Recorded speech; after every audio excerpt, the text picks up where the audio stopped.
Alphonse Daudet.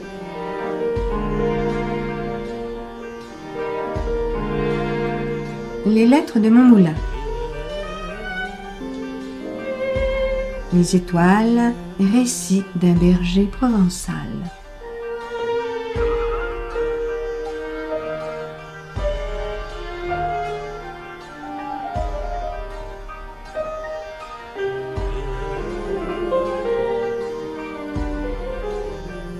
Du temps que je gardais les bêtes sur le Luberon, je restais des semaines entières sans voir âme qui vive, seule dans le pâturage avec mon chien Labri et mes ouailles.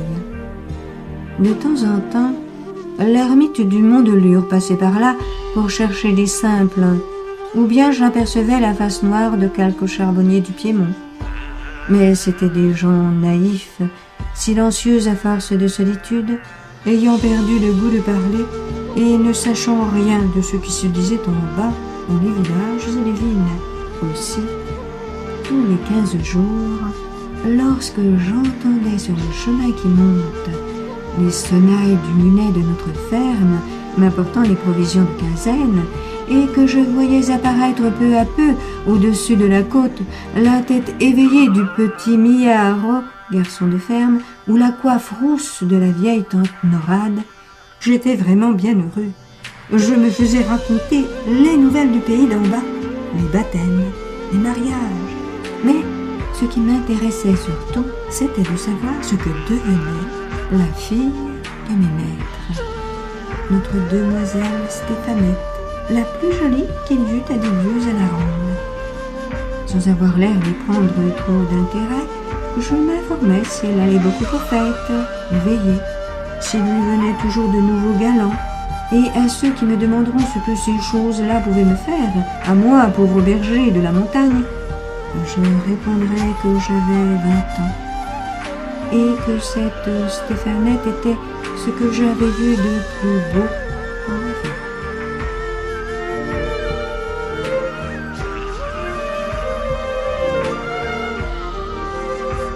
Or, un dimanche que j'attendais les livres de quinzaine, il se trouva qu'ils n'arrivèrent que très tard. Le matin, je me disais, c'est la faute de la grand-messe. Puis, vers midi, il vint un gros orage, et je pensais que la mule n'avait pas pu se mettre en route à cause du mauvais état des chemins. Enfin, sur les 3 heures, le ciel étant lavé, la montagne luisante d'eau et de soleil, j'entendis parmi l'égouttement des feuilles et le débordement des ruisseaux gonflés les sonnailles de la mule, aussi gaies, aussi alertes qu'un grand carillon de cloche un jour de Pâques. Mais ce n'était pas le petit Miarou, ni la vieille Norade qui le conduisait. C'était, devinez qui, notre demoiselle, mes enfants, notre demoiselle en personne, assise droite entre les sacs d'osier, toute rose, de l'air des montagnes et du rafraîchissement de l'orage. Le petit était malade, tante Norade en vacances chez ses enfants. La belle Stéphanette m'apprit tout ça en descendant de la mule, et aussi qu'elle arrivait tard parce qu'elle s'était perdue en route. Mais à la voir si bien endimanchée, avec son ruban à fleurs, sa jupe brillante et ses dentelles, elle avait plutôt l'air de s'être attardée à quelque danse que d'avoir cherché son chemin dans les buissons. Oh, la mignonne créature! Mes yeux ne pouvaient se lasser de la regarder. Il est vrai que je ne l'avais jamais vue de si près. Quelquefois l'hiver, quand les troupeaux étaient descendus dans la plaine et que je rentrais le soir à la ferme pour souper, elle traversait la salle vivement, sans guère parler aux serviteurs, toujours parée et un peu fière. Et maintenant je l'avais là, devant moi, rien que pour moi. N'était-ce pas à en perdre la tête? Quand elle eut tiré les provisions du panier, Stéphanette se mit à regarder curieusement autour d'elle. Relevant un peu sa belle jupe du dimanche qui aurait pu s'abîmer, elle entra dans le parc, voulut voir le coin où je couchais, la crèche de paille avec la peau de mouton, ma grande cape accrochée au mur, ma crosse, mon fusil à pierre. Tout cela l'amusait. « Alors c'est ici que tu vis, mon pauvre berger. Comme tu dois t'ennuyer d'être toujours seul. Qu'est-ce que tu fais? À quoi penses-tu? J'avais envie de répondre « À vous, maîtresse !» et je n'aurais pas menti. Mais mon trouble était si grand que je ne pouvais pas seulement trouver une parole. Je crois bien qu'elle s'en apercevait et que la méchante prenait plaisir à redoubler mon embarras avec ses malices. « Et ta bonne amie, berger, est-ce qu'elle monte te voir quelquefois ?» Ça doit être bien sûr la chèvre d'or, ou cette fée Estérelle qui ne court qu'à la pointe des montagnes. Et elle-même, en me parlant, avait bien l'air de la fée Estérelle, avec le joli sourire de sa tête renversée et sa hâte de s'en aller, qui faisait de sa visite une apparition. « Adieu, berger !»« Salut, maîtresse !» Et la voilà partie, emportant ses corbeilles vides. Lorsqu'elle disparut dans le sentier en pente, il me semblait que les cailloux roulant sous les sabots de la mule me tombaient un à un sur le cœur. Je les entendis longtemps, longtemps. Et jusqu'à la fin du jour, je restais comme ensommeillée, n'osant bouger de peur de faire en aller mon rêve. Vers le soir, comme le fond des vallées commençait à devenir bleu, et que les bêtes se serraient en bêlant l'une contre l'autre pour entrer au parc, j'entendis qu'on m'appelait dans la descente, et je vis paraître notre demoiselle, non plus rieuse ainsi que tout à l'heure, mais tremblante de froid, de peur, de mouillure. Il paraît qu'au bas de la côte, elle avait trouvé la sorgue, grossie par la pluie d'orage, et qu'en voulant passer à toute force, elle avait risqué de se noyer. Le terrible, c'est qu'à cette heure de nuit, il ne fallait plus songer à retourner à la ferme, car le chemin par la traverse, notre demoiselle n'aurait jamais su s'y retrouver toute seule, et moi, je ne pouvais quitter le troupeau. Cette idée de passer la nuit sur la montagne la tourmentait beaucoup, surtout à cause de l'inquiétude des siens. Moi, je la rassurais de mon mieux. En juillet, les nuits sont courtes, maîtresse. Ce n'est qu'un mauvais moment. Et j'allumai vite un grand feu pour sécher ses pieds et sa robe tout trempée de l'eau de la sorgue. Ensuite, j'apportai devant elle du lait, des fromageons. Mais la pauvre petite ne songeait ni à se chauffer ni à manger. Et de voir les grosses larmes qui montaient dans ses yeux, j'avais envie de pleurer, moi aussi. Cependant, la nuit était venue tout à fait.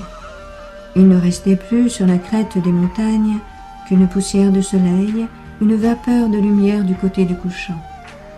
Je voulus que notre demoiselle entrât se reposer dans le parc. Ayant étendu sur la paille fraîche une belle peau toute neuve, je lui souhaitai la bonne nuit et j'allai m'asseoir dehors, devant la porte. Dieu m'est témoin que malgré le feu d'amour qui me brûlait le sang, aucune mauvaise pensée ne me vint.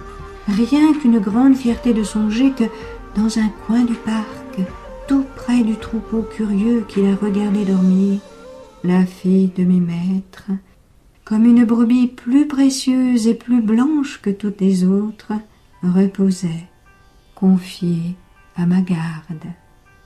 Jamais le ciel ne m'avait paru si profond, les étoiles si brillantes.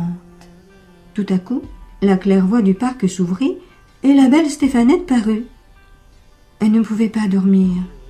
Les bêtes faisaient crier la paille en remuant ou bêlaient dans le rêve. Elle aimait mieux venir près du feu. Voyant cela, je lui jetai ma peau de bique sur les épaules, j'activai la flamme et nous restâmes assis, l'un près de l'autre, sans parler. Si vous avez jamais passé la nuit à la belle étoile, vous savez qu'à l'heure où nous dormons, un monde mystérieux s'éveille dans la solitude et le silence.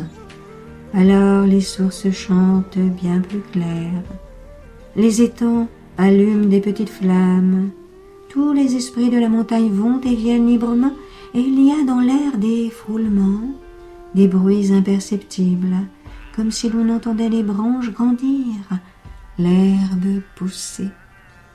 Le jour, c'est la vie des êtres, mais la nuit, c'est la vie des choses. Quand on n'en a pas l'habitude, ça fait peur.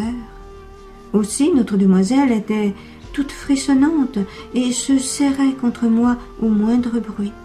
Une fois, un cri long, mélancolique, parti de l'étang qui luisait plus bas, monta vers nous en ondulant. Au même instant, une belle étoile filante glissa par-dessus nos têtes dans la même direction, comme si cette plainte que nous venions d'entendre portait une lumière avec elle. « Qu'est-ce que c'est ?» me demanda Stéphanette à voix basse. « Une âme qui entre en paradis, maîtresse. » Et je fis le signe de la croix.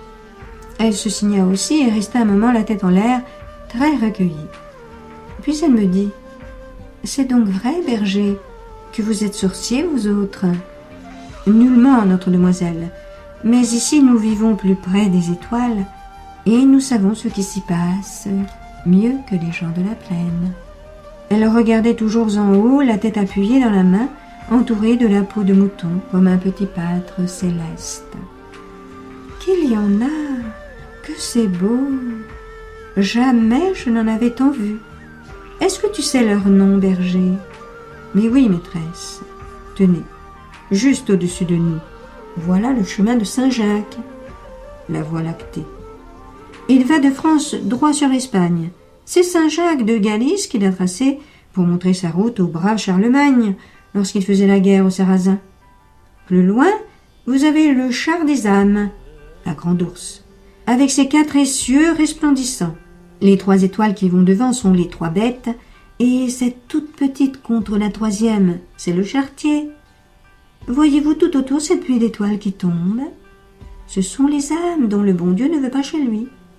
Un peu plus bas, voici le râteau, ou les 3 rois, Orion. C'est ce qui nous sert d'horloge à nous autres. Rien qu'en les regardant, je sais maintenant qu'il est minuit passé. Un peu plus bas, toujours vers le midi, brille Jean de Minan, le flambeau des astres, Sirius. Sur cette étoile-là, voici ce que les bergers racontent. Il paraît qu'une nuit, Jean de Minan, avec les 3 rois et la poussinière, la Pléiade, furent invités à la noce d'une étoile de leurs amis. Poussinière, plus pressée, partit, dit-on, la première, et prit le chemin haut. Regardez-la, là-haut, tout au fond du ciel. Les 3 rois coupèrent plus bas et la rattrapèrent. Mais ce paresseux de Jean de Minan, qui avait dormi trop tard, resta tout à fait derrière, et furieux, pour les arrêter, leur jeta son bâton. C'est pourquoi les 3 rois s'appellent aussi le bâton de Jean de Minan. Mais la plus belle de toutes les étoiles, maîtresse, c'est la nôtre. C'est l'étoile du berger, qui nous éclaire à l'aube quand nous sortons du troupeau, et aussi le soir quand nous le rentrons. Nous la nommons encore Maguelonne, la belle Maguelonne qui court après Pierre de Provence, Saturne, et se marie avec lui tous les 7 ans. Comment, berger? Il y a donc des mariages d'étoiles? Mais oui, maîtresse.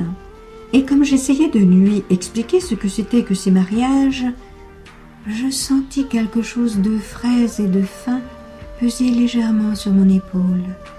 C'était sa tête alourdie de sommeil qui s'appuyait contre moi avec un joli froissement de rubans, de dentelles et de cheveux ondés. Elle resta ainsi, sans bouger, jusqu'au moment où les astres du ciel pâlirent, effacés par le jour qui montait. Moi, je la regardais dormir, un peu troublée au fond de mon être, mais saintement protégée par cette claire nuit qui ne m'a jamais donné que de belles pensées. Autour de nous, les étoiles continuaient leur marche silencieuse, dociles comme un grand troupeau. Et par moments, je me figurais qu'une de ces étoiles, la plus fine, la plus brillante, ayant perdu sa route, était venue se poser sur le